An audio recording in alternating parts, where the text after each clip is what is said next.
மக்களை காப்போம், தமிழகத்தை மீட்போம் என புரட்சித் தமிழர் எழுச்சி பயணத்தை மேற்கொண்டிருக்கும் நிலையில் தமிழகம் என்ன வெள்ளைக்காரனிடமா சிக்கிக் கொண்டிருக்கிறது என திருமாவளவன் கேள்வி எழுப்பியிருக்கிறார். வெள்ளைக்காரனை விட மிக மோசமான கொள்ளைக்காரர்களிடம் தமிழகம் சிக்கி இருப்பது இத்தனை ஆண்டு காலம் அரசியல் இருக்கும் திருமாவிற்கு தெரியாதா என்ன? காட்டாட்சி தர்பார் நடத்தி வரும் ஸ்டாலின் ஆட்சியில் பட்டியல் சமூக மக்கள் தொடர்ந்து தாக்குதலுக்கு உள்ளாகி வருகின்றனர். வேங்கை வயலில் நடைபெற்ற கொடூரம் தமிழக வரலாற்றில் இதுவரை வேறு எங்கும் நடந்திராத மிக உச்சமான கொடுமை. அதைவிட பெரிய கொடுமை அந்த சம்பவத்தால் பாதிக்கப்பட்ட பட்டியல் சமூக மக்களையே குற்றவாளியாக ஸ்டாலின் சித்தரிக்கிறதுதான். அரசே பட்டியல் சமூக மக்களுக்கு எதிராக நிற்கும் அவலம் ஸ்டாலின் ஆட்சியை தவிர வேறு எந்த ஆட்சியிலும் நடக்காது.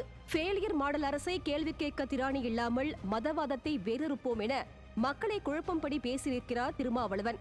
பாஜக கூட்டணியில் போட்டியிட்டு பாஜகவின் ஆசை பெற்ற வெற்றி வேட்பாளர் என விளம்பரம் செய்யத்தானே திருமாவளவன் முதலில் எம்எல்ஏவானார்.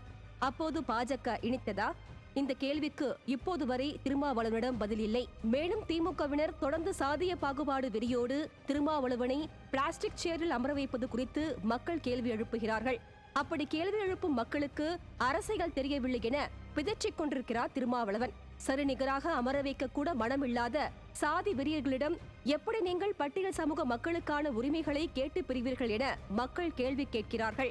மக்களுக்கு அரசியல் தெரியவில்லை என நினைத்து ஏகவசனம் பேசும் திருமாவளவன் அவர்களே, நீங்கள் வேண்டுமானால் திமுக எதை கொண்டு அடித்தாலும் வாங்கிக் கொண்டிருக்கலாம். பட்டியல் சமூக மக்களும் பொதுமக்களும் ஏன் அவ்வாறு இருக்க வேண்டும்? உங்களால் தான் பிளாஸ்டிக் சேரில் ஏன் அமர வைக்கிறீர்கள் என திமுக எஜமானர்களுக்கு எதிராக கேள்வி கேட்க முடியவில்லை. உங்கள் மீது அனுதாபத்தோடு இப்படி கொத்தடிமை போல் நடத்துகிறார்களே என்று ஆதங்கத்தோடு மக்கள் கேள்வி கேட்டால் அவர்களையும் விமர்சிக்கிறீர்களே, இது என்ன நியாயம்? இருக்கும் கூட்டணியில் உங்களுக்கான உரிமையை கேட்டு பெற முடியாத நீங்கள் நாட்டை காப்பாற்றப் போகிறேன் என பேசுவது நகைச்சுவையின் உச்சம்.